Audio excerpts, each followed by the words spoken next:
call the meeting to order. If people could please rise for the pledge of allegiance.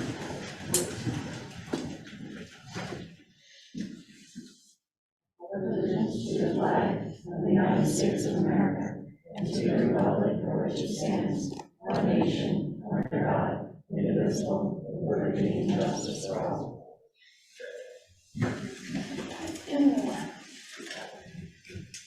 Okay, roll call. Bonnie Benz. Here. Sherry Bowman is not here.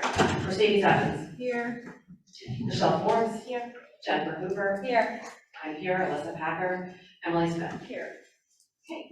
I do want to announce that we met in executive session prior to our meeting tonight to discuss personnel issues related to collective bargaining issues. And with that, I would open for the first period of public comment. Just a reminder, if you'd like to speak during public comment, please come to the microphone. We'll make sure it's on for you. Speak into the microphone so you can be heard. And give your name, your address, and please limit your comments to 3 minutes.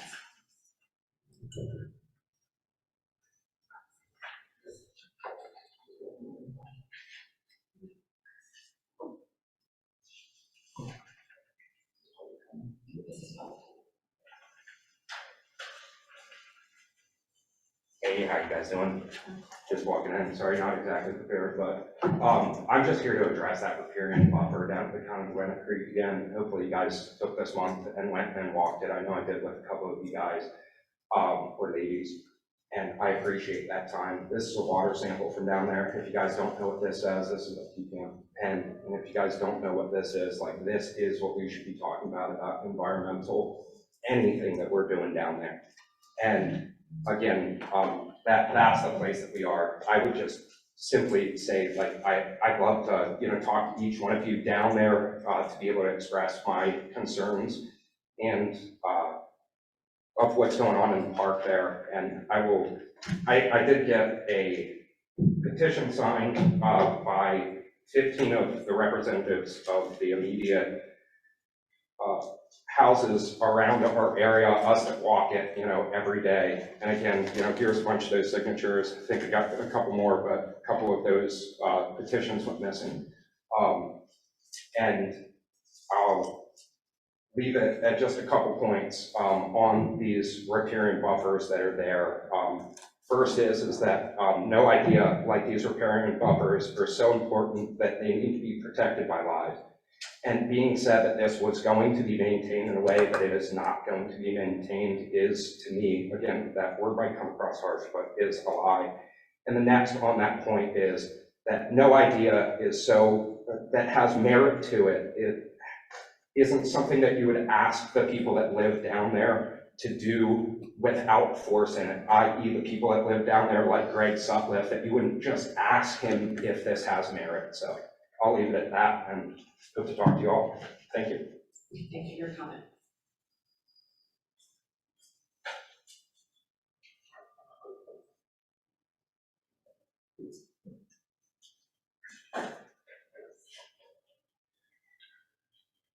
Good evening, Daniel Urban, 2121 Creek Road.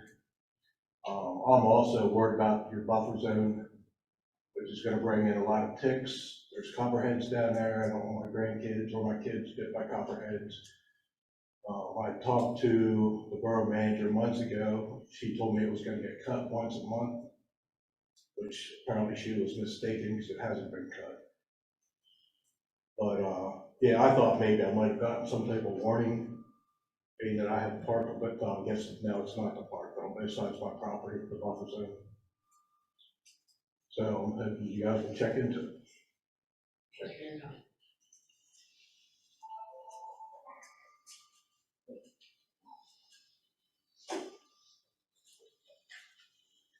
Hi everyone, my name is Gretchen Greenwood. I live at 768 Arlington Road. My husband and I bought the property in the Country Club Hills because of Seabrook Park and the lovely walking and the ability to be in the outdoors. So I am kind of coming from a different approach.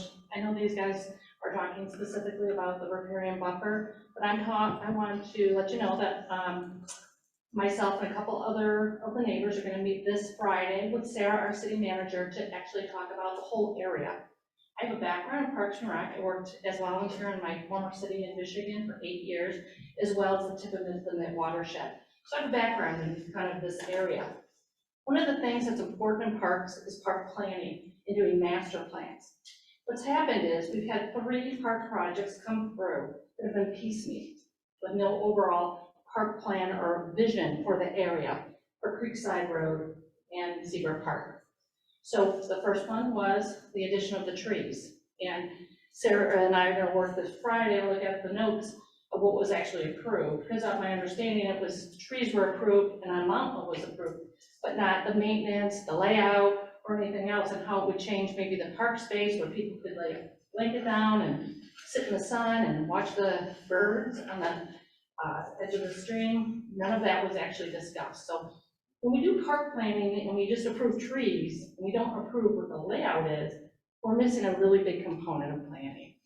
The second park project that was put through, and it was during COVID, so you know, everybody was Zoom fatigued, and a lot of the people in the neighborhood didn't really know that it was going on, is the new one that's gonna come in through with the DNR grant to pave the park, the creek side. I don't think people have a real big issue with that. I think there's gonna be, putting concrete on the creek sides is kind of scary to me, but in the kayak trail. But how does that, and the parking lot there, how does that overlap with the previous project that was approved with the trees? And I call it the reforesting of that wood, that the whole creek side there. So we just need to understand as a neighborhood how that works.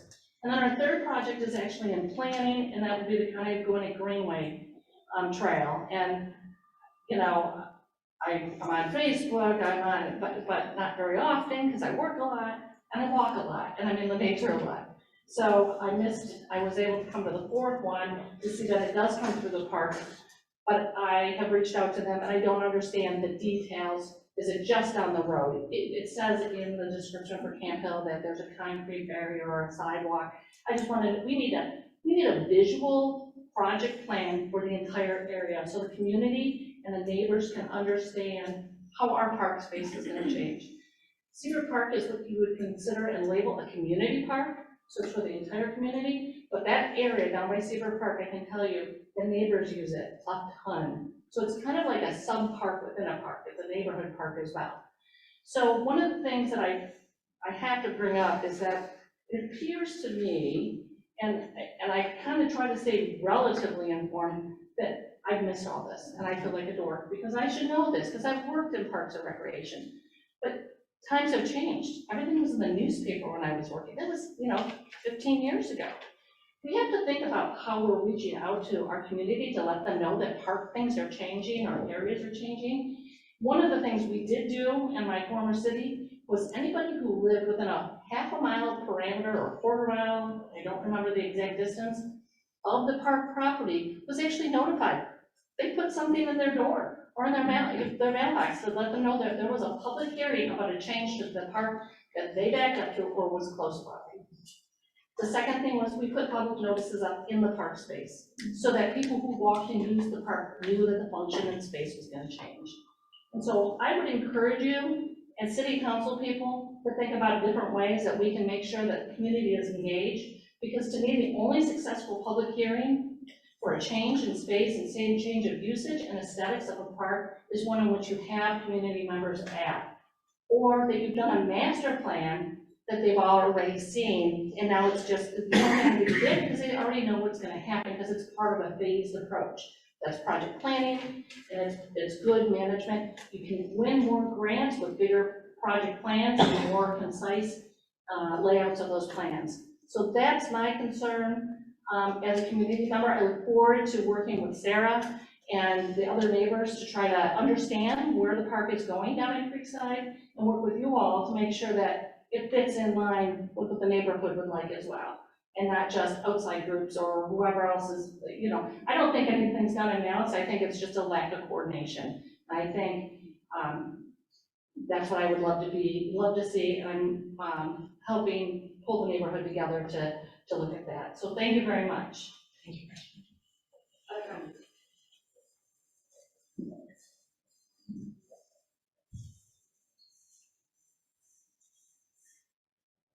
My name is Peggy Shedden. I live at 2821 Fairview Road, and I agree with everything that my neighbors have said about the park.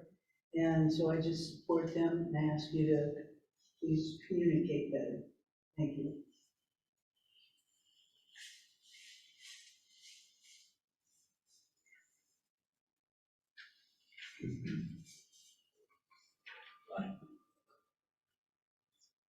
Benjamin Braddock, 1901 Dickinson Avenue. Two questions. There's an ordinance regarding signs that, according to the ordinance, it was 805, if I'm not mistaken, C1A, about a limit of more than two signs per property.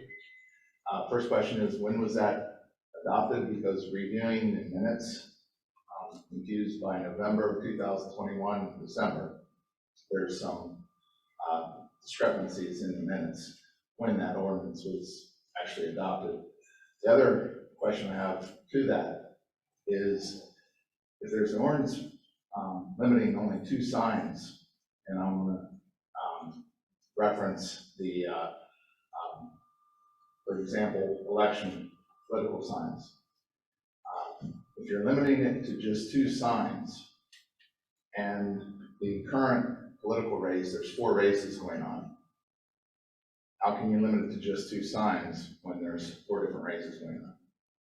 So if you can answer that, I appreciate those questions. Thank you.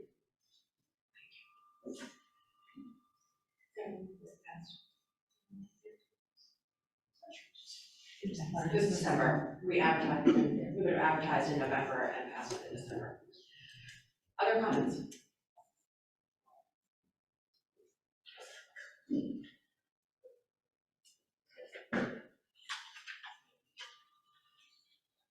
You already have my name. But since he brought up signs, at the bottom of Creek Road, there's a 180-degree turn. I've been asking Campbell to put a sign up. I had been offered about 35 years ago to pay for it. But that needs to be posted. It is a state law.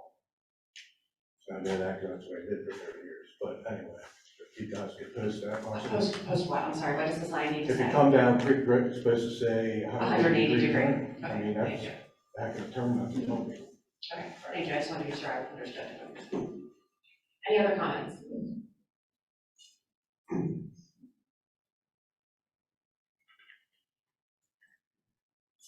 Hello, Brian Burton, 2312 Logan Street. I would just like to agree with what the previous gentleman said about the sign ordinance. I'm sure it was passed properly, but it's not clear to me that this ordinance would stand up in court. There's actually 5 races on the ballot this year. It's very questionable to me, whether in state court they would agree with an ordinance that didn't allow somebody to put out at least one sign per race on the ballot. It's very questionable. I think it is a huge expenditure of manpower to have our zoning officer going around town counting signs and yards, especially when there isn't a traffic hazard or vision hazard going around corners or anything like that.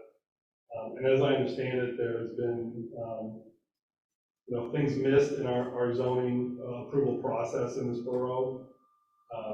So I think the very last thing we need is to have our focus on going around counting signs or measuring signs, rather than trying to make a thorough review of zoning permit applications that come before the borough. Thank you very much.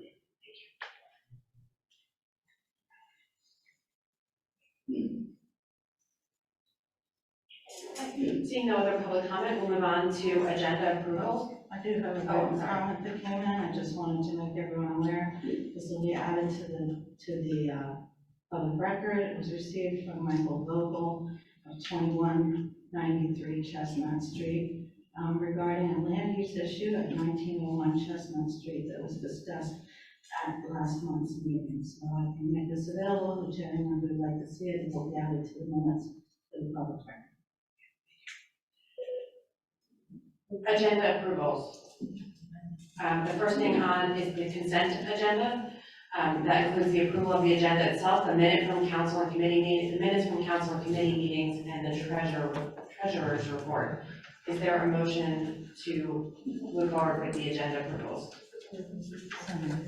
And a second? Second. Okay. Any discussion? All those in favor, please indicate your approval by saying aye. Aye. Opposed? Okay, the agenda approvals have been, have passed.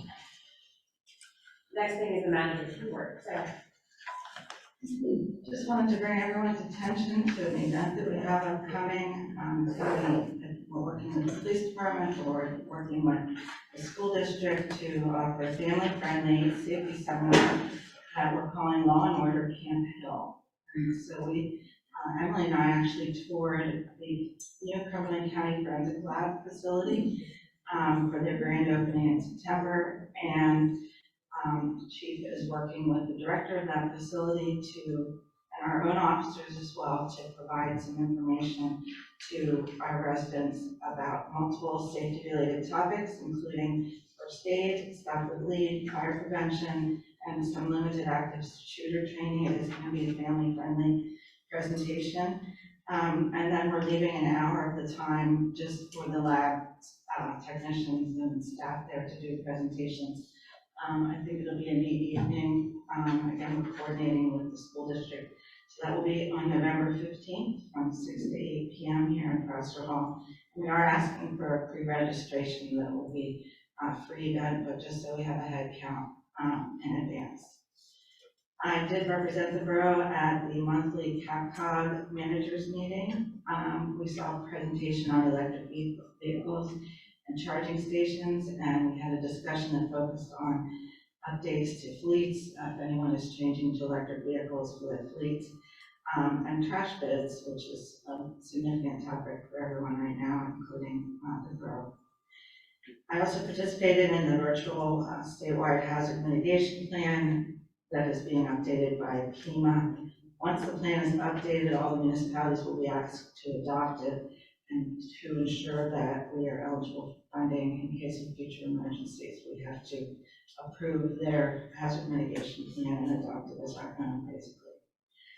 We also had the leadership team that you appointed last month, held an organizational meeting for the B-City USA, just getting that kicked off, and they were brainstorming next steps. The first step will be having a regular meeting time, which they will advertise and open to the public so that people can get involved in the possibility of becoming a B-City USA.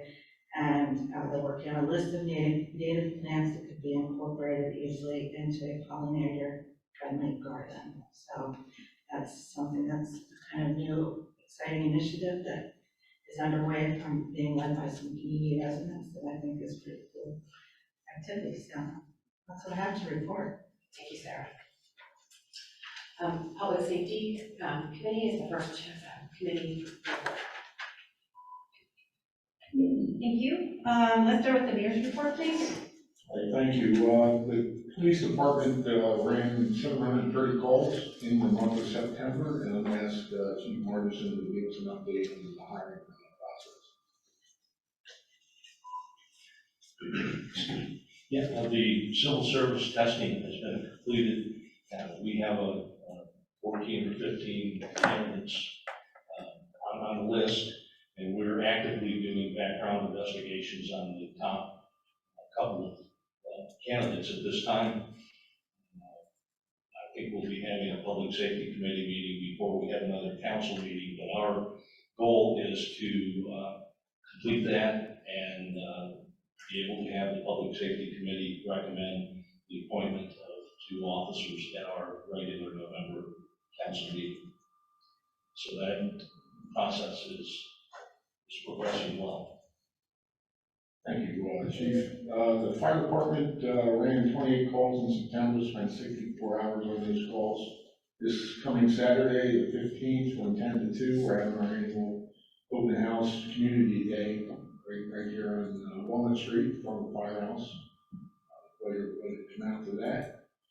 And we're currently, we've been busy last week and this week, doing fire prevention presentations to all preschools and elementary schools here in town, which is also fun thing to do every year, so. That's what we're doing. Great, the main thing I have is that the November Public Safety Committee meeting is going to be rescheduled to November 17th due to the Thanksgiving holidays, so it's going to be 1 week earlier. And Sarah already talked about the Law and Order event, so that's all I have unless anybody has any questions. Thank you. Thank you, Mercedes. Next is Public Works, Jennifer. Sorry, Molly. Jennifer. Yes, and quite a few of them are. I think I'll just start, I'll turn it over to Lester first, if he doesn't mind. It's my fault, I got the names I'll wrong. turn it over to Mike to introduce some of the topics, and then I'll go back and rewind and talk about some of the things from our most recent committee meeting. Okay, thank you. I do have a lot of items in my agenda, in my report this month, so I'll try and move through them quickly, and feel free to slow me down if we need to talk some more about any of them. The first one is sanitary sewer rate study that we recently completed. The last time the borough of Campbell adjusted their sanitary sewer user rates was in 2012, so 10 years ago. Since that time, I think it was in 2014 or 15, the council at that time actually reduced the rates. So the rates are 10 years old and they've been reduced even beyond that, to the point now where at the current operating expenses, the money that you have to pay to hand the township, the money that you need to operate the system, so on and so forth, the sewer reserve is projected to be exhausted, and be out of money in about 2027. So we want to prevent that from happening. We want to keep the system running and operating smoothly and have some money in reserve for if there's an emergency. So we have a couple of different recommendations that come out of this study. The first two are kind of housekeeping items, and the third one is the rate itself. So housekeeping items, in terms of the structure of the rate itself, you could assess a rate, a flat rate, you could assess a use-based rate, or a hybrid. So a flat rate would be, every house in the borough pays the same amount. Use-based would be everybody pays per 100 gallons, and that doesn't be associated with it. Or the way that you have it currently, and the way that we recommend to continue, is a hybrid. So there's a flat rate, and that takes you up to a threshold value, depending on what use type you are. And then above that, if you then you pay per 100 gallons. We think that makes sense, and you can get into the details if you want to, but we think that overall is the best strategy to fund the system without unfairly billing any particular category of users. The second, which is more of a housekeeping type of recommendation, is about those categories of users. So currently you have 5, which is a little bit unnecessary, and the naming of those 5 leaves some gaps that might be open to interpretation. So currently you have sanitary sewer billing categories for residential, other residential, commercial, other commercial, and industrial. Among those, so residential and other residential, for example, pay the same rate. So we said, well, why have 2 categories for that? Why not just consolidate that to a category called residential? And then the category called commercial and other commercial might leave some room for interpretation if you had an institutional use or something that's not quite commercial. So we would recommend consolidating that down to non-residential. And then industrial stays industrial. Again, doesn't really change the amount that anyone's paying. It's just sort of a simplification. And then the last piece is the rate itself. What we wanted to do was to find a rate that doesn't cause the reserve to draw down year after year, but it also doesn't cause the reserve to increase year after year, because you want to have just enough to cover your expenses, and you don't want to be billing more than necessary. So we looked at a 10% rate increase, 15%, and a 20%. When we ran the numbers and the projection for 10%, we still see that reserve drawing down, and we still think that the sewer budget runs out of money. 15% holds about steady if we see an inflation rate over the next few years of the historically typical 3%. Now, the last few years have been anything but typical. So if we continue to see a very high rate of inflation, that 15% may need to go another 10% in about year 2026. Or if inflation goes back to what it has been historically, about a 3% range, that 15% increase now is projected to carry a pretty much break-even reserve in the sewer 20% is frankly is too much. If you were to increase it 20%, then we see that sewer balance grow year after year, so taking in more than you really need. So that middle option, the 15% now, in 2023, is what we recommend to kind of balance the sewer budget. With possible consideration in 3 years, if we've had 3 more years of very high inflation, going up to another 10% possibly. Or if things go back to normal, then we don't necessarily. I'll pause there, because that's kind of the summary of the sewer analysis.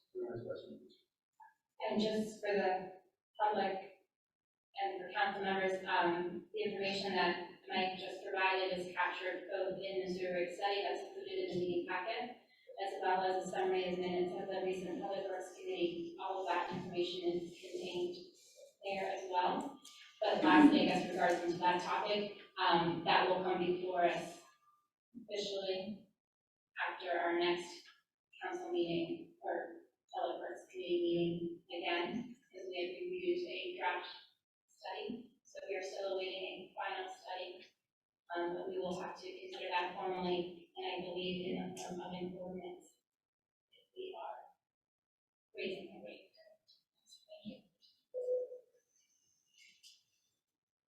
Thank you.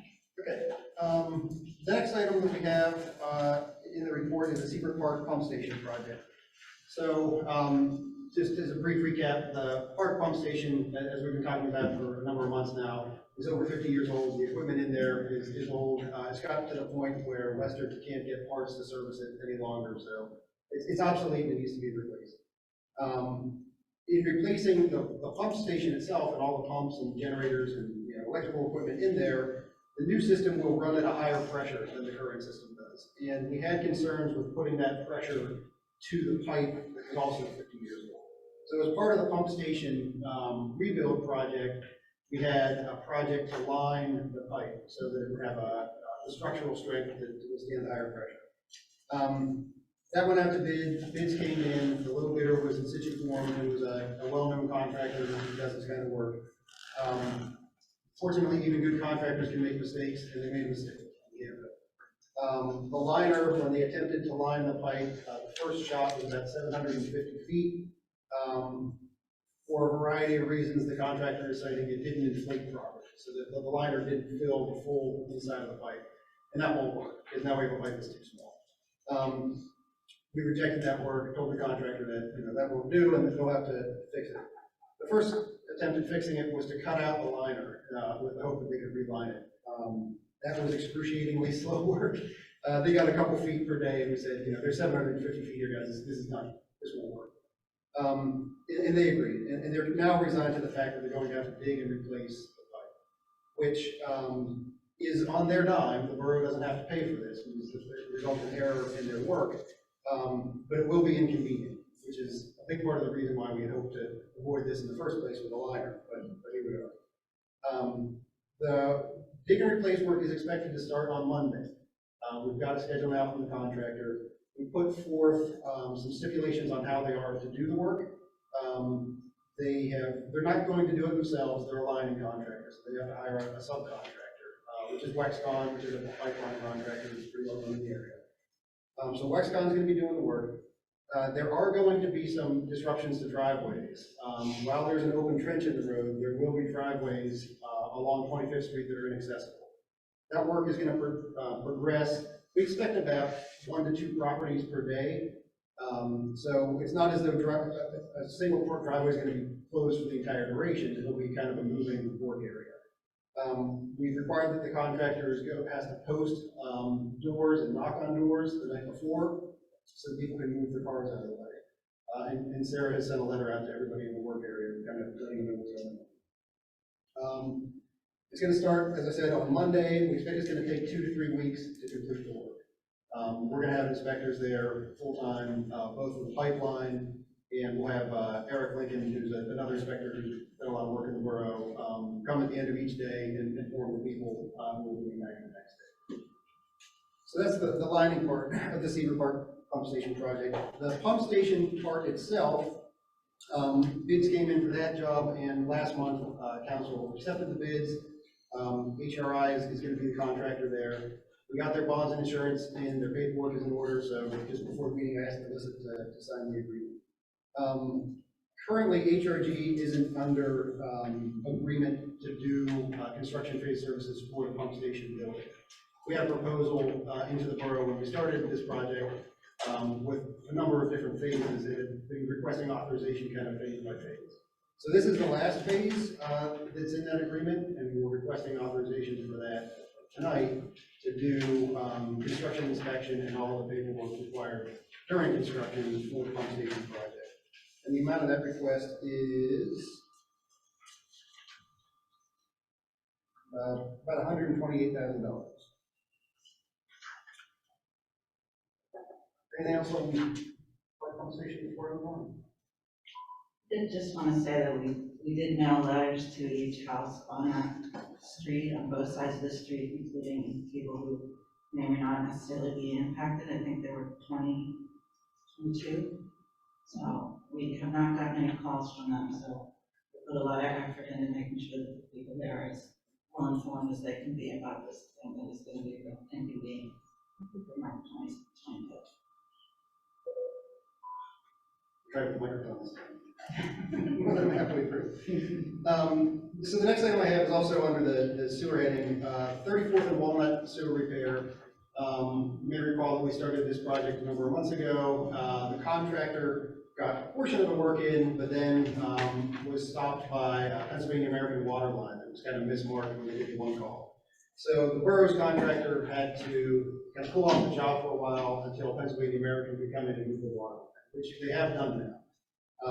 So the borough's contractor has completed the pipe and the manhole installation that was in their contract. We have pressure testing scheduled next week. There is a pay application, which is in order. It is part of the original contract. We don't find any anomalies with that. So we are requesting approval of that pay application tonight to Wexcon, as a matter of fact, same contractor on the Cedar Park Portsmouth job. And the amount of that pay application is $66,589,000.68. There was a hiccup on this project with Wexcon not reconnecting one property's lateral correctly, and there were some expenses that the borough had in making accommodations for that property owner. That sum is going to be offset against the contractor's final payment, but this isn't the final payment yet. And there's more than enough in the balance remaining to cover that offset. Moving on then from sewer to transportation, the 2022 paving project is underway. The curb ramps have all been poured at this point, and the microsurfacing work is complete.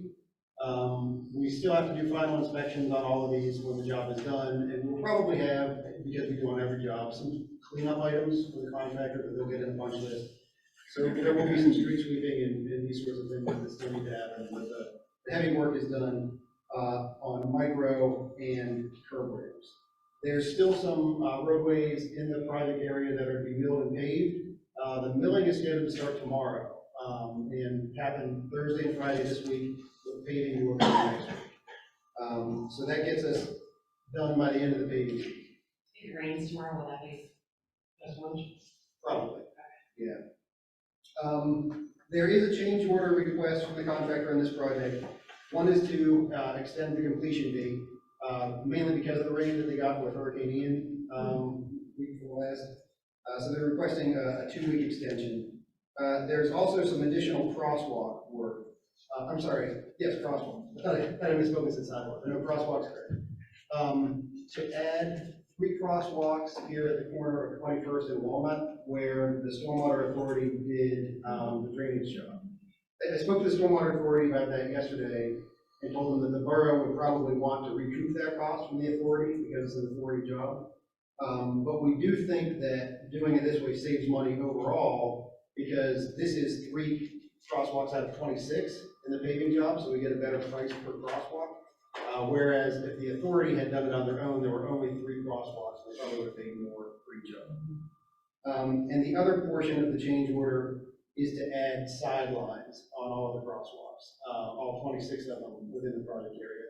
The previous council had preferred a crosswalk that didn't have the sidelines. It was a 2-foot bar with a 2-foot space and then a 2-foot bar without the sidelines. Both of them are PennDOT approved, striping patterns. But our understanding, talking with Sarah, is that, for this project and projects in the future, that we probably want to do them with the sidelines. So that's like the ladder shape, the pattern and all, okay.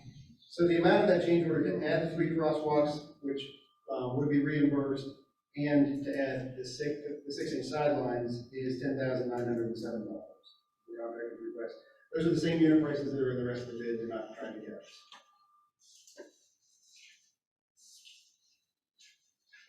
Lastly, still on the paving project, we do have a routine payment application from New Enterprise Stone and Lime for the work that they've done so far.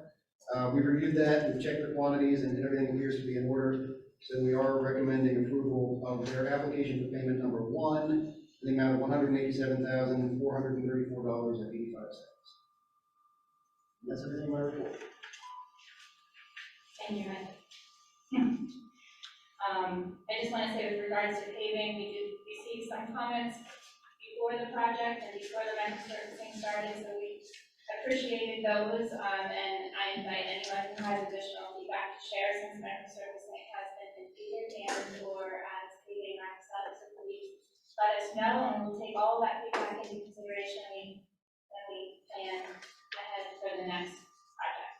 So, just to highlight some additional monthly items briefly before the last 3 action items. I wanted to, again, if you haven't had the chance, please do so. We did meet on Tuesday, October 4th, so many of these things are highlighted in the meeting minutes and that from our conversation.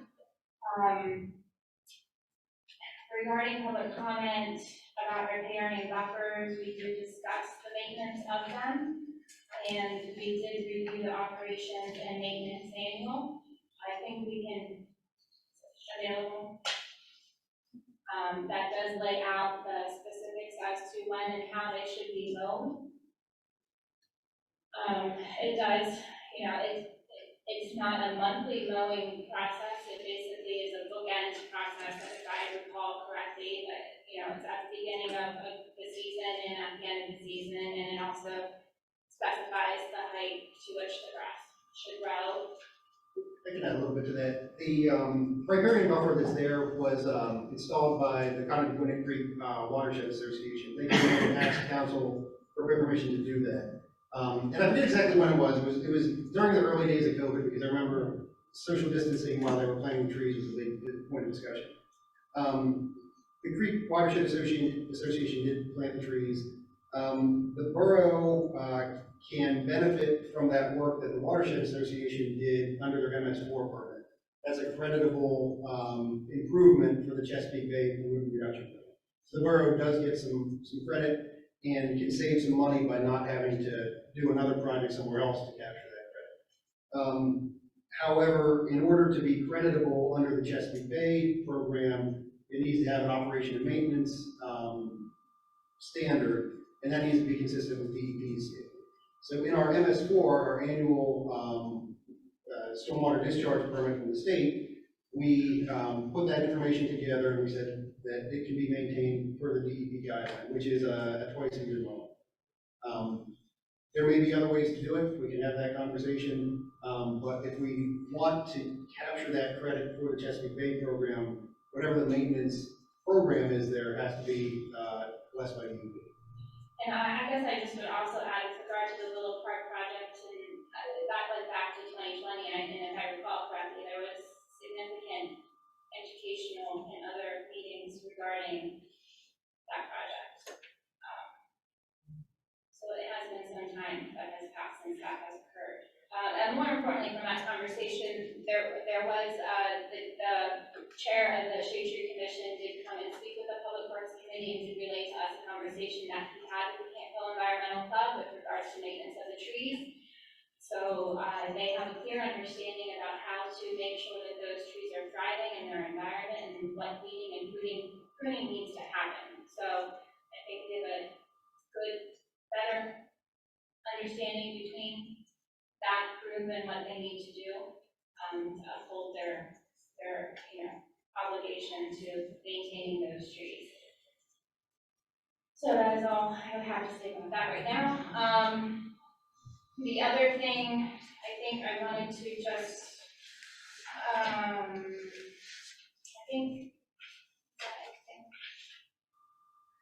next month we'll have more to say about this, but we did initially review bids from our refuse contract.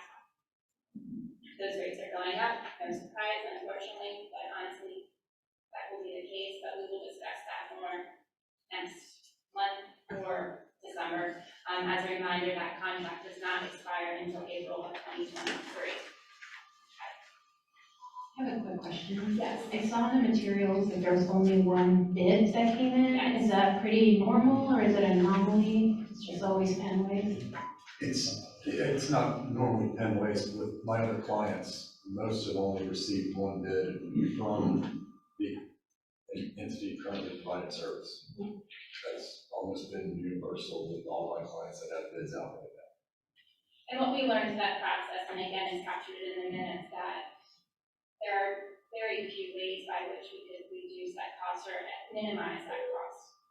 And some of those alternatives are not necessarily conducive to our borough, such as a fully automated service, which would require a 96-gallon tote, and that trash can only be placed in the refuse tote, so no those guys. Maybe cars weren't. Cars on the street. Cars on the street are So problematic. there would be some hurdles to overcome that we had hoped to do, but, and with regarding to the one bidder, the only option, of course, would be to rebid it, and we could very well land in the same situation. Okay. So with that being said, we have as a public service announcement, before I forget, I think leaf collection begins on October 24th. And both in terms of leaf collection and in regards to paving, I think there is going to be another sweep of the stones, but not until later this month. So as a reminder, please remove your cars from the street the day after your trash collection. That is my public service announcement for the evening.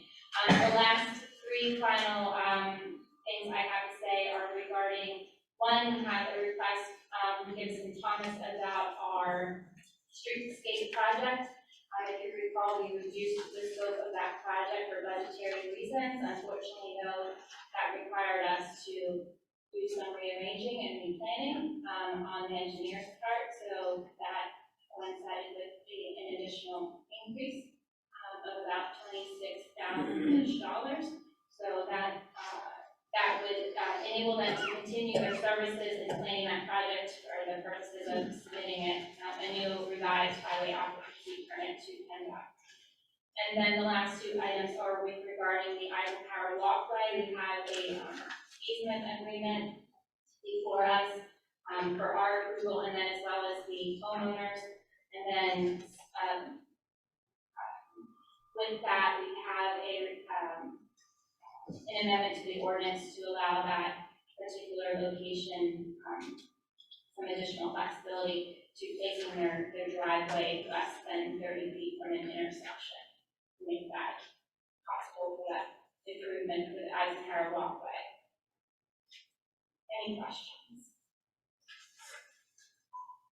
I just want to say with regard to the easement, we do have in your packet, and this was all in your public packet online, but just for you guys to have in front of you, so that you can visualize what the change will be for the property there, because they are granting us a significant temporary construction easement, and the new driveway, you can see the proximity to the intersection with the bypass and not to 24th Street. So the request is from the property owners, but it's basically the borough giving ourselves permission to build a driveway due to the hardship of getting that driveway exit away from the bypass.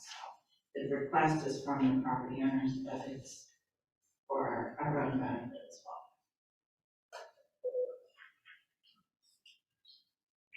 Okay, if there's no other questions, we will move on then to community business and government relations. Our committee did not meet since the last meeting, so I don't have a ton of updates. If you have not been to the new farmers market yet, you're missing out. It is every Tuesday until November 22nd from 3 to 7. October 25th, there's going to be a strolling violinist, along with all of the vendors. And November 1st, we'll have a health and wellness focus with Central Pennsylvania Blood Bank, blood mobile, and hearing screens by Sertoma Hearing Care. There's a fall mixer at Thrive Fit Company on October 19th.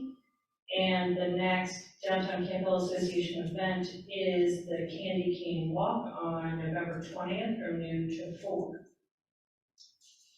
And the only thing I have that will be an action item today, we talked about it last month, the junior council person resolution. So I think that this resolution comes from the Pennsylvania State Association of Boroughs, because it's their junior council person program. So we need to pass the resolution in order to start the process of finding ourselves a junior council person to do our work for us. I have one question. If I remember from our last meeting, there was some conversation with Mr. Chubb about him collecting the applications and then putting forth a student for us.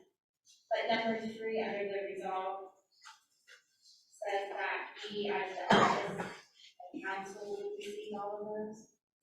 Does that matter? I know we can receive them and then give them to him for review. Yeah, it's up to you. He has already solicited them and has not made a selection, but has begun the process of collecting them, So so. the letters could just say Dear Borough Council. Yeah, But it's he's a technical. representative to review them. I mean, that's their standard, like you said, that's their standard resolution, but we can certainly revise it if you want to. It's your resolution to adopt. Right. Yeah, I think either way, he's going to be involved, since he wants to do it, so. Well, I think it makes the most sense for him, for the school, where they know that, where he knows the students who are interviewing, can make the process of applying for the position more educational and less intimidating. So I think it can be done in partnership, so I don't know if we want to change the language to, what's the one saying? Candidates for the office shall submit a written application to Borough Council with a one-page cover letter highlighting the applicant's interest in the position. After considering all submissions, Borough Council shall appoint the student. I think. You can leave it as is, or you could revise it to say, application to Borough Council or its designee. Just put where it says it, I think.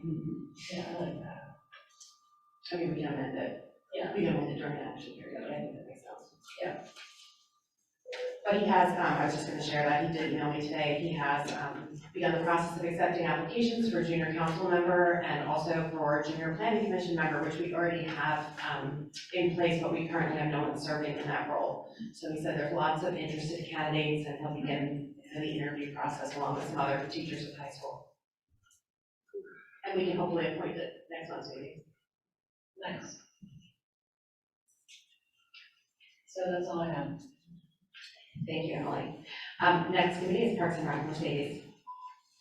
All right, bear with me, I have a few things. A lot of cool special events coming up. We have the Halloween parade and activities on October 24th with the rain date October 25th, that's at 6 p.m. The trick or treat is going to be on Halloween this day, since it's a Monday, and that's from 6 to 8 p.m. The Parade of Lights for Toys for Tots is the weekend of December 1st through the 3rd. And we're looking for folks to sponsor a display to help set up, to be volunteers. So you can reach out to Audrey Logard for that. The holiday tree lighting is December 8th, it's a Thursday at 6 p.m. And there's going to be hot chocolate after, and it'll be intertwined with DCHA event Twas the Night Before Christmas. Or just the night before. Sorry, there's a lot of events. And we'll also have the holiday home decorating contest the week of December 12th. And apparently we all drive around and select our favorites. Basketball registration, youth basketball registration is open. The volunteer award is accepting nominations for Volunteer of the Year Award, and those are due by November 1st. And we have a Recreation Commission opening for a 2-year term from 2023 to 2025, and you can submit your cover letter and resume to the Recreation Office by December 1st. And in terms of our committee meeting, we've been doing a post-pool season overview, so we've gone over a summer employment survey. That's something that we requested, and Audrey did a good job. And kind of the feedback that we got is, we were brainstorming on how to improve, how can we get pool patrons to follow the rules and be more respectful to staff? So that was definitely something that came up a lot. And then we have a Miracle on 24th Street Holiday Subcommittee report. That's me also. We have approximately 40 vendors signed up already, 3 sponsors for the market, Courtier Auctions, Fox Pest Control, and HRD. So we're looking for more sponsors. You can reach out to me, Mercedes-Benz, if you're interested. And again, the market is Saturday, December 10th from 2 to 8 p.m. And that concludes my report, if there's no questions. Okay, Bonnie, planning and zoning. Okay, first, the planning and zoning minutes from our September committee meeting are in the packet, and as is the code enforcement report. And I just wanted to note, Colton reported there are approximately $1.4 million worth of construction that was approved this past month. So that's borough construction, or that's private construction, not borough projects. And our next planning and zoning committee meeting will be on October 21st at 8:15 a.m. We have a couple of items here for discussion. Act 167, Stormwater Management Ordinance. This ordinance, which is an update to Chapter 174, has been advertised, and we previously discussed it in our council meeting. So we will be taking a vote to approve it tonight. Along with this ordinance is a proposed fee schedule for future stormwater permits based upon this ordinance. The recommended fee for minor projects is $500, which is inclusive of any engineering fees that would be involved by the borough's engineer. And it would, we're recommending $1,000 for major projects, which would also require an additional fee imposed for any engineering fees. As a refresher, just to let the public know, there were 3 tiers associated with the stormwater ordinance. The first is exempt. These would be for projects in which an impervious surface area is being added to your property that is less than or equal to 500 square feet. A minor project would involve any impervious surface area added between 501 and 2,500 square feet. In those instances, the property owner would have to pay the $500 fee, but they would not have to pay any engineering fees that the borough might end up having. And then for major projects, the major projects incorporate or include impervious surface areas that are added that are greater than 2,500 square feet. Generally, these are mostly commercial projects, but in this instance, the property owner would be financially responsible not only for the $1,000 fee, but also for any engineering fees. So, anybody have any question on the proposed fees? Next. Right on the list is, okay, we want to bring up a proposed ordinance to amend Chapter 145 to limitedly provide for the sale, service, possession, and consumption of beer and/or wine in a borough park for borough-hosted special events. So chapter 145 is the parks ordinance, and currently we do not allow any alcoholic beverages there.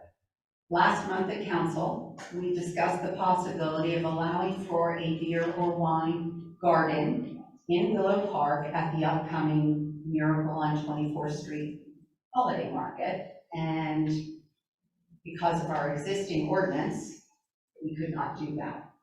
So the Planning and Zoning Committee discussed at length how we could control the possibilities of having alcohol in parks. And what we determined was that we wanted to eliminate the Seabrook Park from the list of parks in which we would allow alcohol. It's a large park and there's a lot of play area, there's the cabin there, it's not as controlled of an area. So I'm going to read the I think there's 4 items in the ordinance that we came up with. Oh gosh, I don't have it listed here. Oh yeah, okay. The first, a special event is occurring in a park of the borough other than Christian L. Seabrook Memorial Park. For purposes of this section, a special event shall mean any event that is hosted by the borough or the Downtown Canfield Association that Borough Council has deemed beneficial to the community in its discretion. So obviously, alcohol is only going to be allowed if Borough Council would approve the event. In those 2 instances, a borough-hosted event or downtown association. All beer and/or wine is purchased or served by the Pennsylvania Liquor Control Board licensee and permit holder participating in the special event. The licensee selling or serving beer and/or wine shall be responsible for not serving any visibly intoxicated persons or persons who are not of legal age. All beer and/or wine is served or sold in open, non-breakable containers. All beer and/or wine sold or served may only be consumed on site at the special event in the park of the borough. So we try to control the situation as much as possible. We also discussed our concern at the meeting regarding making sure we would have appropriate signage, designating the areas where alcohol can be consumed at these events, and we discussed the issues of any liability and insurance. Sarah, our borough manager, affirmed that those issues would be addressed in any contracts between the vendor and the borough. Okay, anybody have any questions on the ordinance that's written? Okay. Next, on an action plan report, the task force met, was it this week, on October 5th. The Messiah College members of the task force provided a list of reduction strategies that can be used in our climate action plan to meet the 2030 and 2050 timeframes for a 30% and an 80% reduction of CO2e respectively, in accordance with the state's climate action plan goals. At our meeting, we discussed those strategies that had the biggest impact that we could consider in the Borough Action Plan. We set targets for municipal, commercial, industrial, and residential sectors of the borough that through incentives, education, or zoning would help the borough to achieve the first 30% reduction goal in 2030. And of course, these are all proposed at this point. Some of the items we discussed were increased solar, increased miles traveled by electric vehicles that are owned by individuals in the borough, and increased conversion of fossil fuel heating sources to heat pumps. So we provided suggestions for percentages of increases in those areas that might help us get to those goals in 2030. And we will continue our discussion on adding any other elements that would assist us in meeting state goals. Ultimately, we will be having educational meetings set up to discuss all these ideas and proposals with the residents of the borough as well. So our next meeting is October 2nd, and we will continue our discussion. Pardon? November 2nd. What did I say? October. Oh, I'm sorry, November 2nd. V-City, USA, I was at the first meeting. Sarah introduced what the purpose of the meeting was to try to get introduced to each other, learn about each other, and start the process of getting organized. So just to remind the public who the 4 leaders are on the committee, it is Adele Philippides, Michelle Richardson, Mario Stancione, and Lauren Taylor. So we are excited to improve our pollinator potential in the borough. And I think that is it. Thank you. Michelle, what do you think? Speaking of volunteers, we will have volunteer opportunities for 2023. We'll have Board of Health, Civil Service, we'll have at least one position in the one time saying, the Board of Health, Civil Service, Human Relations Commission, what else do we have? Vacancy Board, Emergency Management, Zoning Hearing, Stormwater Authority, Rec Commission, and the Planning Commission. So if anybody is interested, information will be in the newsletter and on our website. So we'd love to have you. That's it. Okay, and the next item is the Finance Committee, and I think, Jennifer, you're going to fill in for Sherry.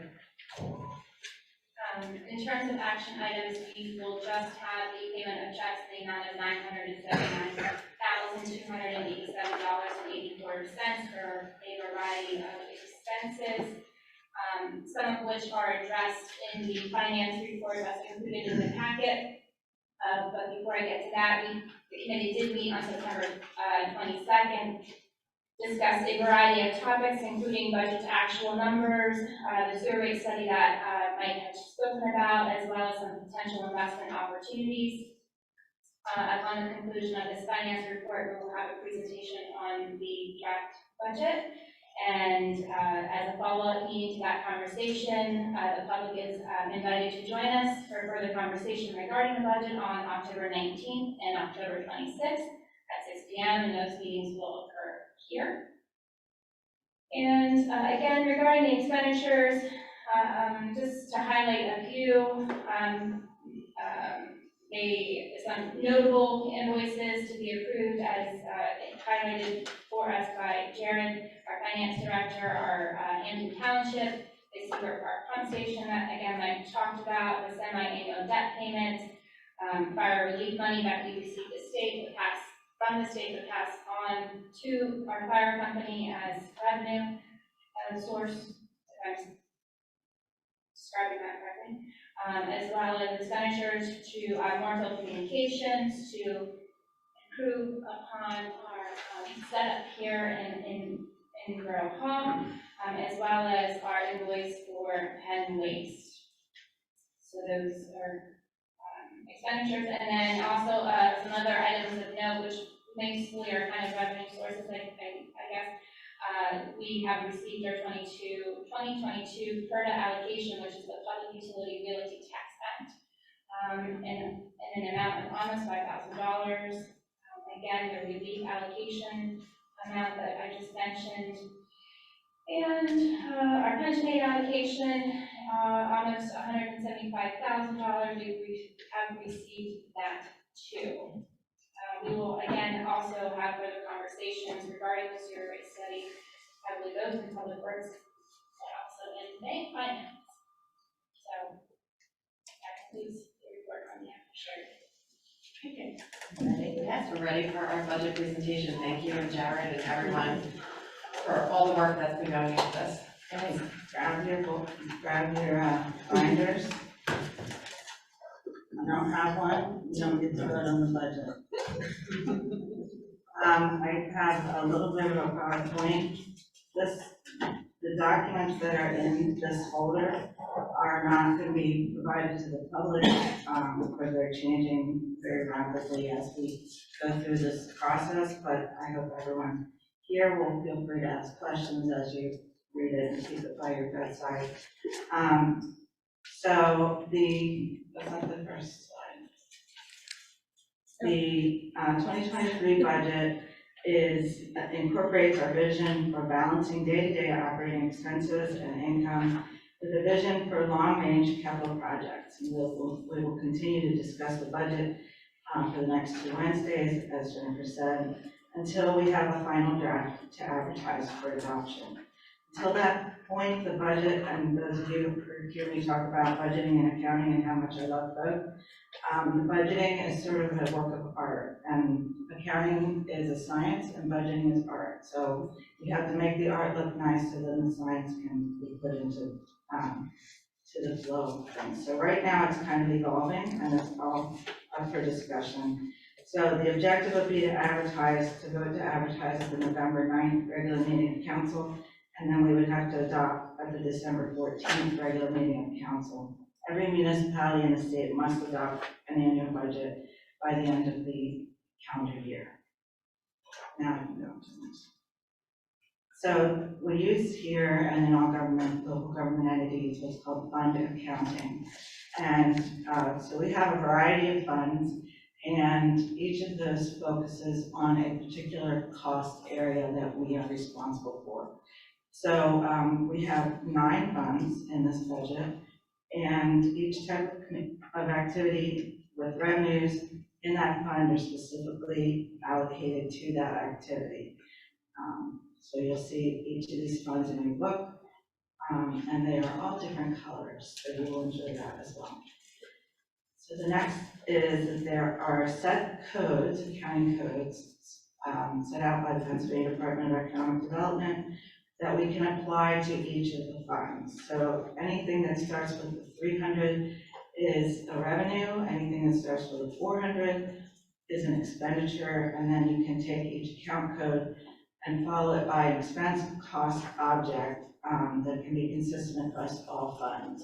So you might have the same number for supplies in the recreation or in the swimming pool fund as you do for supplies in the sewer fund, but the code at the beginning is different. So the objectives of the annual budget, you consider your year-to-date financial activity, compare it with other years' activities, and you do quarterly. The finance committee gets a monthly report on year-to-date expenditures, but you all have in your packet this time, because this is after the third quarter, what our year-to-date costs and costs and revenue are. So then this is kind of obvious, but this is what you would do at home as well. You would evaluate how much money you can anticipate coming in, and you project what your needs are going to be, and you plan for the coming year, trying to anticipate what might happen. So the first and largest fund is the general fund.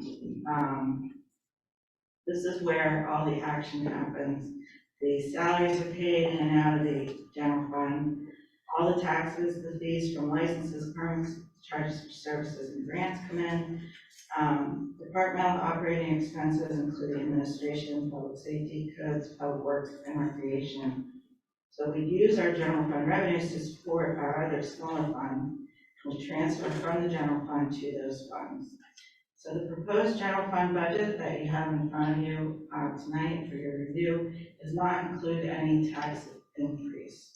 And the total proposed budget is $5,883,835, and the budget is the expenditures. The second, on the yellow sheet, I think it is the cemetery fund.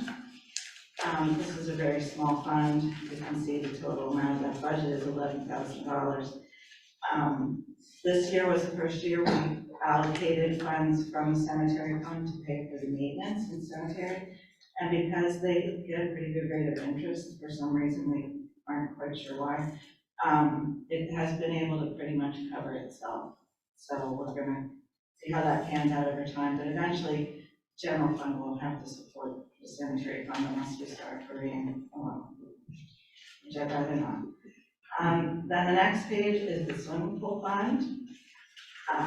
Pool funds are what's considered a proprietary fund, so you're funded by fees and sales of concessions, not by taxes. And generally speaking, that's your objective. But most of the time, pools don't break even, and you have to anticipate that there would have to be some general fund dollars that would be transferred to the pool to keep everything functioning according to plan. This year's proposed budget for the pool, $232,493, does include an anticipated $20,000 transfer from the general fund.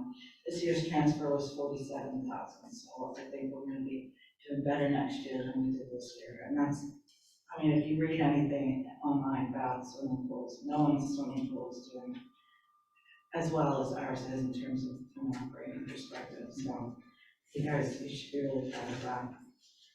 Especially Audrey, who's runs the pool. So, the next is the liquid fuels fund. We don't have a lot of discretion with regard to the use of these funds. They come directly from the state, which is the gasoline tax, and they're distributed for only activities relating to roads, and even for those things, it's very limited. Snow removal, street signs, and street lights.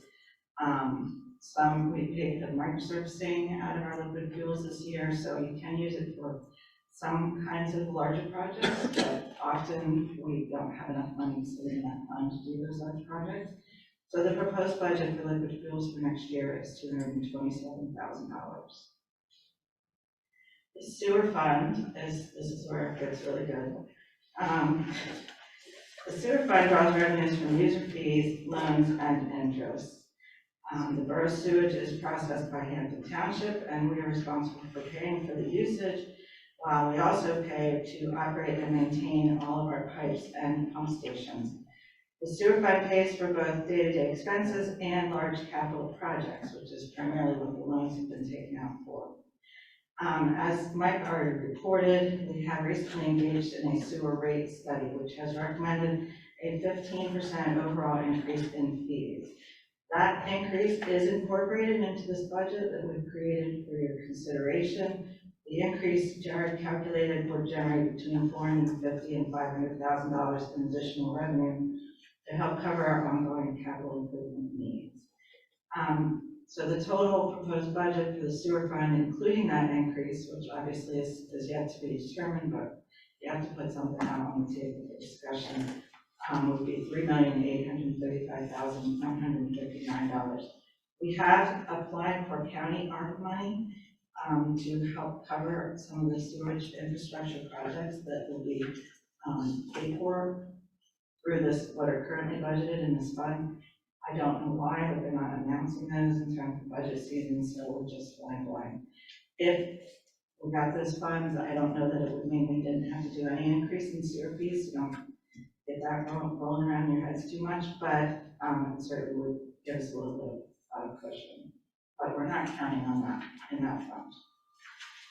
The waste fund is money in, money out. Whatever we owe for the trash, it's easy to calculate because it's based on per unit fee as opposed to a usage fee. There's no capital improvements involved. In the waste disposal, you're paying your fee goes toward collection and disposal of trash and recycling. So the bids received, again, nothing's been awarded. The committee still needs to be reviewing those again. But based on the bids received, we would anticipate an increase of approximately $27 per quarter in the trash cost, which would take effect in April 2023. So the proposed budget is almost 40% higher than this year's budget of $1,030,885. The Stormwater Fund, the budget has been reviewed by the Stormwater Authority. They basically proposed their budget to the borough, but they are responsible then for implementing it. The stormwater fund includes operating and capital budget dollars within the same fund. The stormwater authority did approve the dollar signs, the dollar figures that you see there. In the past, initially, when the stormwater authority was created and the stormwater fee was established, there was, I believe, a $500,000 transfer in their first year from the general fund to help offset the stormwater fee. That was reduced to 300 this year, it was reduced to 350 this year, it's been 300. For 23, we're proposing only a transfer of 100,000 from the general fund to support the stormwater authority. The objective would be to have that fund operating independently and assessing fees based on what the actual needs of the stormwater projects are. That's easier said than done, and I'm not sure that the authority was entirely happy about. I missed the meeting yesterday, but I know that they were totally bought into that, but at the moment, that's what the budget includes, is a transfer of $100,000 to the from the general fund to the stormwater fund. I'm just going to keep going, and you can ask all the questions again. We've added another fund this year, just for having an extra fund. It's the ARPA fund, and this would be expected to be spent down as we pay for all of our, and you know, we're familiar with the ARPA money that came from the federal government to every municipality. We've received all of it now. We've received all of it. Or allocation, yes. All of our allocation, and we have that pretty much divvied out already, what we're going to spend it on. Figure out the Seabrook Park pump station will come to mind at the top of the list of things we have to spend it on. But we did include, just for, again, for the sake of discussion, the ARPA money that could come from the county for radios. And also include for the expenditures, on the expenditure side, would be radios for police, fire, and public works. There's a match requirement, so this would be the borough assisting the fire company in matching for the radios. That is all included in this ARPA fund. Again, maybe soon we'll find out from the county, but we did apply for the sewage infrastructure separately from the radios. The county encouraged us to do that. So since the county is requiring the change from to the new radio system, we're hoping that they will be a little more forthcoming with giving us some funds for the radios, but yet to be seen. And then finally, the capital improvement fund. We've been talking about this. We had a session purely on capital projects. So those are broken out. There's a lot. The nice thing about capital improvements is they take multiple years to complete. So often there's money going in and out over multiple budget years. It's easier to transfer all that money over, have grants go directly to the capital improvement fund, and you can manage multi-year projects in that way more easily. So our 23 budget, which includes several projects that we had hoped to finish in 22, and I'm probably not going to, is $3,782,849. So if you're still awake, the documents that you have in front of you for your review have been divided by color, by fund, thanks to Tammy and Jared. The line items have been expanded to provide more detail about what we expect to use these funds to pay for. And each week during our budget sessions, we will adjust our expectations based on any new data that comes in about upcoming expenses and revenues. And we can always update our year-to-date projections as we get closer. But again, we do need to be pretty much done with it by the November council meeting.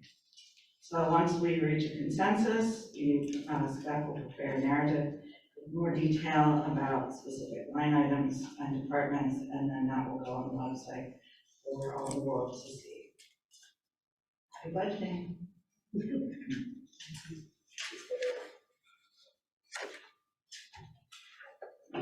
So at our next budget workshop meeting, we'll be going to really dive into this, once we have taken a look at it. Yes, look at it before then. Of course. Please.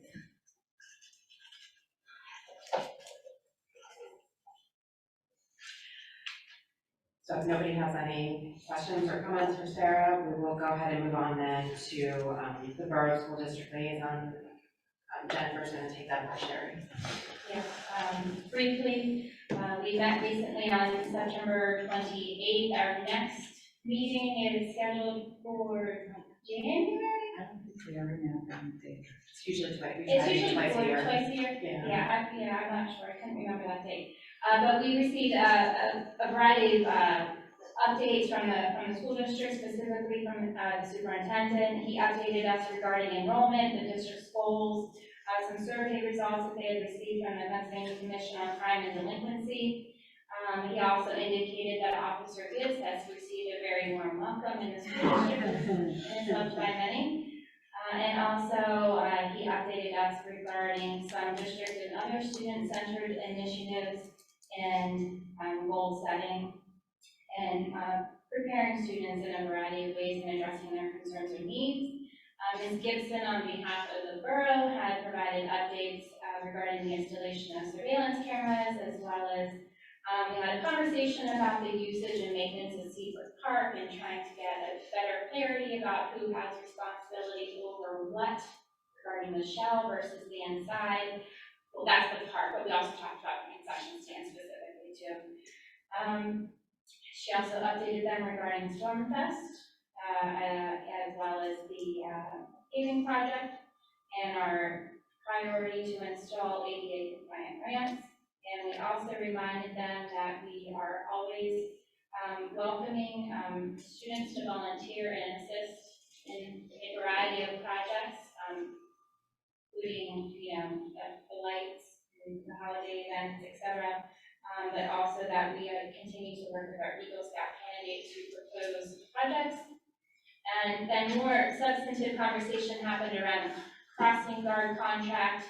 I believe that the school board did just sign a contract on Monday evening, but they and us expressed some concern regarding staffing and the lack thereof. So I know they've had some conversations with the chief about that.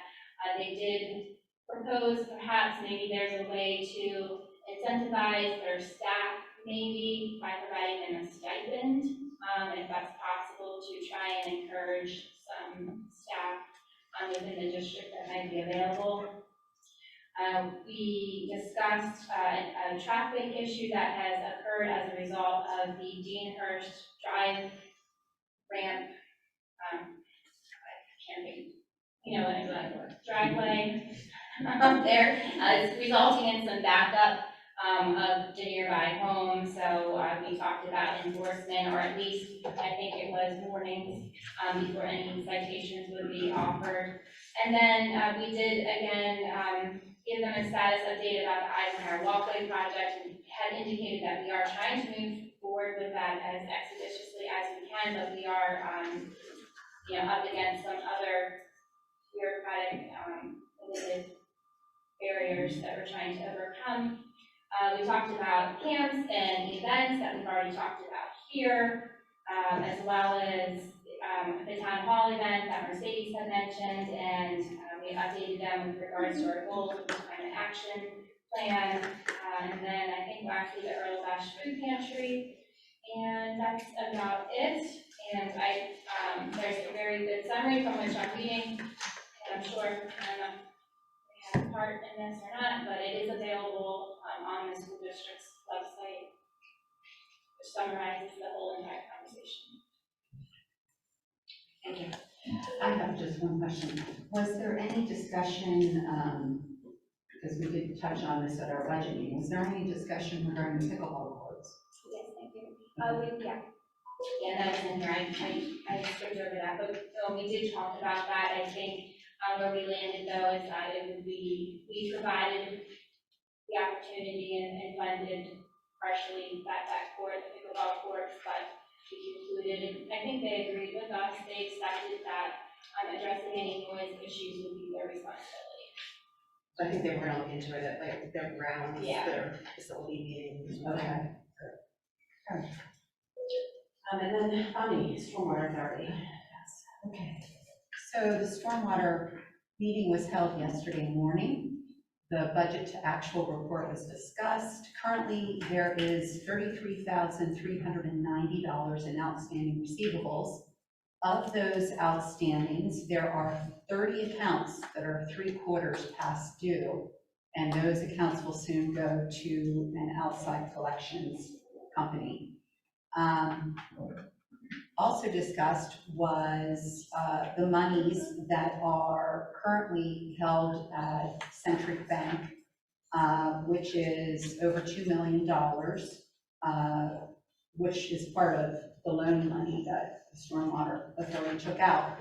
And it was discussed as to the possibility of moving some of that money into what's called short-term investments in the Pennsylvania Local Government Investment Trust. Because in the current checking account, it only receives a 0.74% interest rate. Transferring the money into perhaps 3 to 6 month term investments would allow for a 4% return. So the authority agreed that $1 million should be moved and staggered between 3 to 6 month term investments, which should increase significantly, actually, the interest return. So let's see. Sarah talked about the 2023 budget for the Stormwater Authority, in that the borough is recommending a reduction in the transfer of monies from $300,000 to $100,000 next year to the Stormwater Authority. There didn't seem to be any pushback on that. And let's see, at this point for next year, there are no new capital improvements scheduled for 2023, other than the already scheduled stream restoration project in Seabird Park. And part of the reason for that is there is a CCTV project right now going on, which is the televising of the stormwater system, and that will not be completed until next spring. So based upon the evaluation of the televising, the authority will then be able to determine what the capital improvements are that will be needed in the future or for 2023. And Mike mentioned the fact that the 3 crosswalks on the 21st Street, Walnut Street stormwater project will be incorporated into our current paving project, and the borough will be reimbursed for those costs. So that is it for stormwater. Any questions? Okay, Michelle, anything to do in the library? No. Okay. Capital, back to you then, Bonnie. Capital Region Council of Governments. Right, there was no meeting this past month, so the next meeting is October 17th. Thank you. Well, with that, we have reached our second period for public comment. If you would like to share a public comment, particularly relating to the action items that will follow, please come up to the microphone, state your name and address, and please limit your comments to 3 minutes.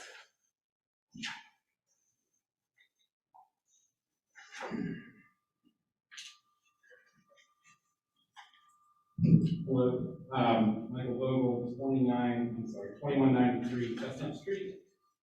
I couldn't make the first public comment period, so I wanted to come and talk about what I wanted to. And Nathan Wolf was here last month to discuss a potential issue with the daycare going in at 1901 Chestnut Street. I had heard about this a few months ago, not aware of all the facts. I came to the meeting last month, kind of obtained some facts that it's not allowable when it's there. There's no conforming use. The argument was there was a daycare there previously, and that's how they were kind of moving forward with that. And all the evidence that's out there is that that is not so, and it was addressed at this meeting. And my understanding was there was going to be some research done and determined. And talking with Nathan, his client gave permission for a letter that he sent you guys last week that outlined, which I read, a very detailed outline of can't really have a daycare there. On top of that, I did my own research. It's a low-density residential area. It's in tax record, it's a commercial office. also only has maybe 6 or 8 parking spots. A daycare needs 1 parking spot per employee. There's supposed to be 65 students at this daycare, and it needs 1 spot per 3 students. I'm kind of questioning that. My understanding was that Nathan reached out to the solicitor last night, it was going to be discussed in executive session, and I'm trying to figure out why something like that would be an executive session, and not out in public record. There's no active litigation, it's not a personnel issue. And if it wasn't on this agenda, it should be on a subcommittee agenda or planning commission. So as it stands, there's really no answers. So as somebody who lives on Chestnut Street and travels through there regularly, just kind of curious on how we're allowing daycare in a not, a non-allowable area to be done, explaining the issue. So I just wanted to get that on public record, which is kind of now what I submitted to you earlier in writing. Regarding the signs, because I was on a Zoom call, I did read the packet. It seems like the codes office are spending a lot of time, and resources citing sign situations, which I'm personally against all yard signs, but I think to the argument, if there are 5 races, they should be able to have 1 sign per candidate and try and be fair and not get into this tattletale situation, having to use borough resources for yard signs. So, thank you. Thank you for your comment.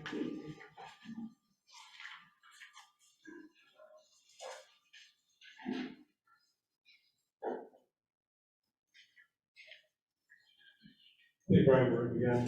I just wanted to follow up on what Mike said, both with this, the signs and with this zoning controversy on Chestnut Street.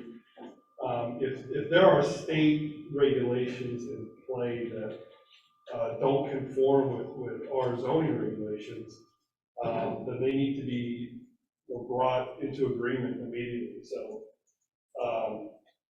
if the state does not allow a 65-child daycare to be in such an area as we have on Chestnut Street, then clearly the Camp Hill zoning ordinances should be in compliance with state law. And that should be changed immediately, and I think it's indicative of the same issue we're having with the sign ordinance, not well thought out, not in compliance with state law or other regulations. So if that area is not zoned and it's not in compliance with state law and regulations on what a child care facility would need to have for 65 students, then I think it's pretty much a no-brainer. Thank you.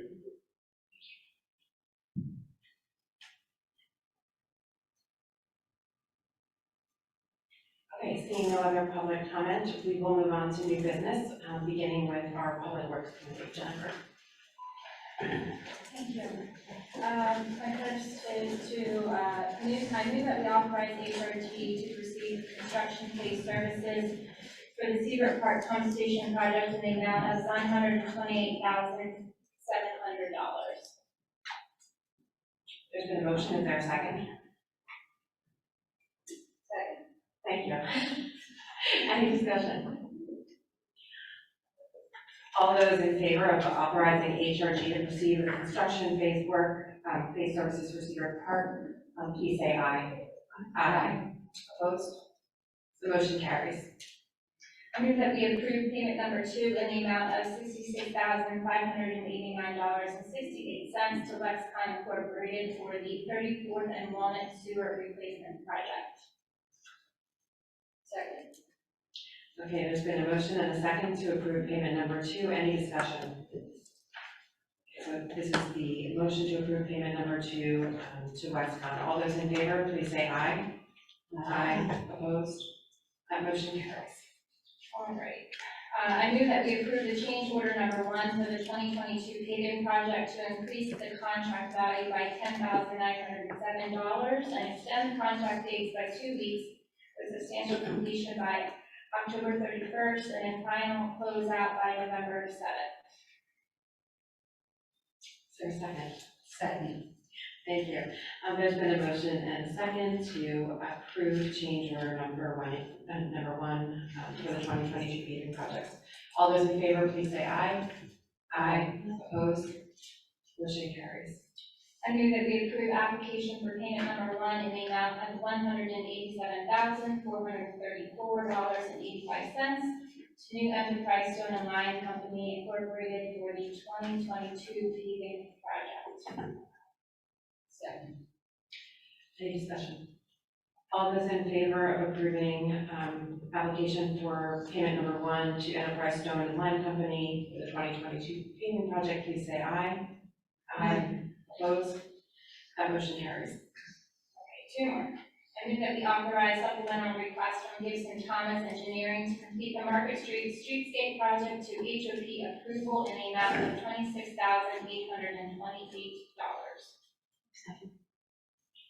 Any discussion? Okay, all those in favor of authorizing the supplemental request to Gibson Thomas, please say aye. Aye. Opposed? Motion carries. Two more, I missed up. I move that we approve the temporary construction easement at 367 North 24th Street, parcel number 012018541116A, with Catherine A. Heika and Todd R. Burak. Second. Okay, we have a motion and a second. Any conversation?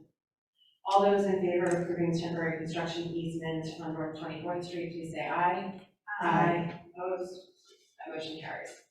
And my final motion, I move that we approve modification to section 176-17C, streets and sidewalks ordinance to allow construction of a driveway less than 30 feet from an intersection at 367 North 24th Street.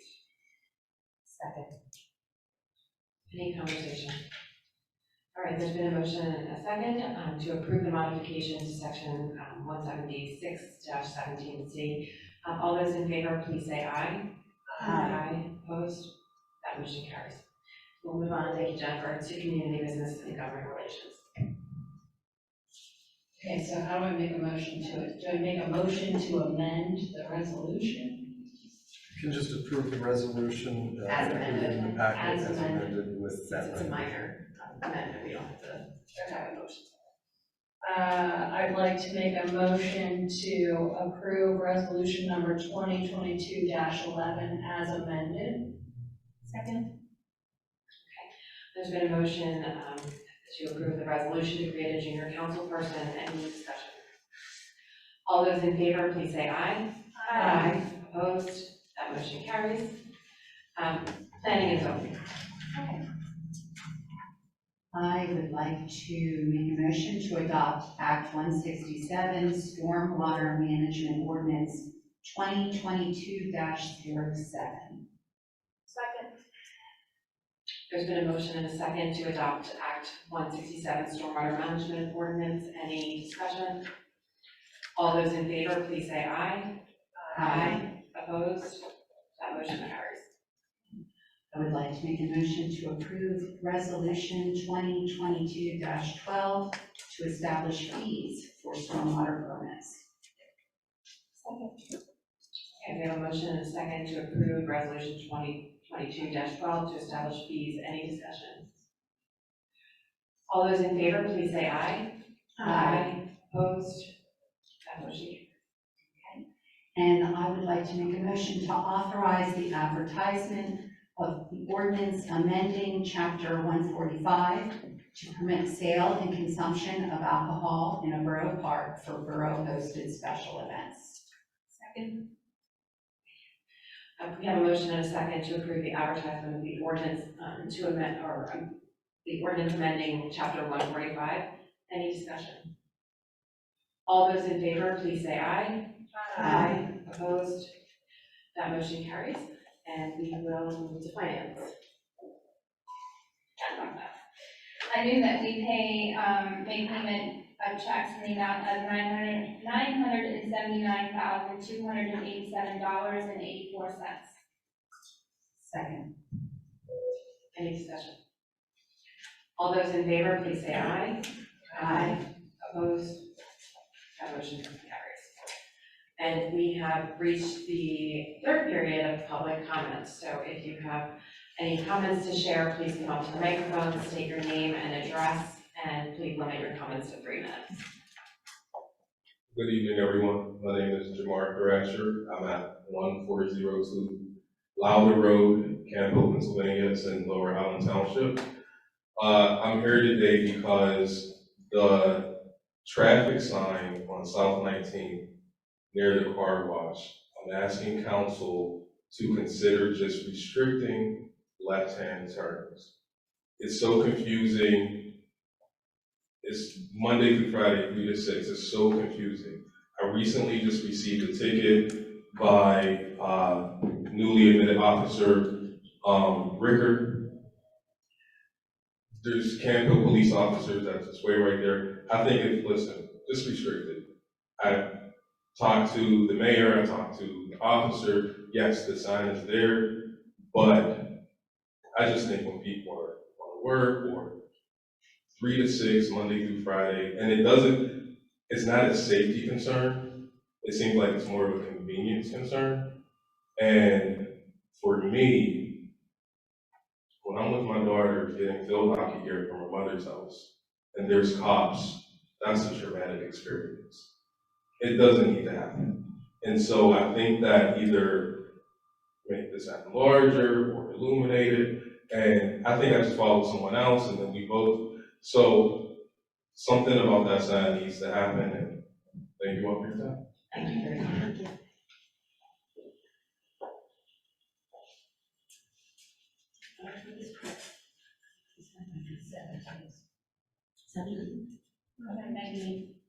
So Mercedes, that sounds like an item that you would consider discussion. They'll discuss that in the public safety committee meeting.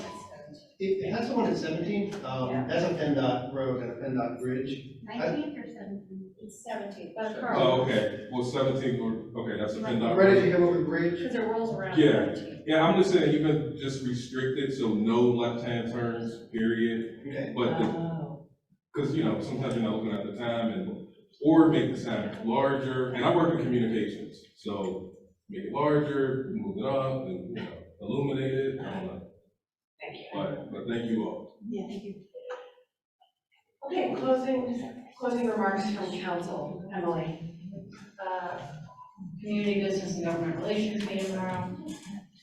That is all. Thank you. Public Works meets Tuesday, November 1st at 8 a.m. Finance will meet as a reminder regarding budget on October 19th and October 26th at 6 p.m. And the Finance Committee will hold its monthly meeting on November 17th at 8 a.m. No comment. Mercedes. No comment. No comment. And I would just like to close by thanking staff for all the hard work that went into preparing this budget for us to begin looking at. We appreciate how clearly you've color-coded and explained everything, and we look forward to kind of digging in the next few weeks. With that, is there a motion to adjourn? Yeah, I'll take that as a so moved. The meeting's adjourned. Thank you. Sorry.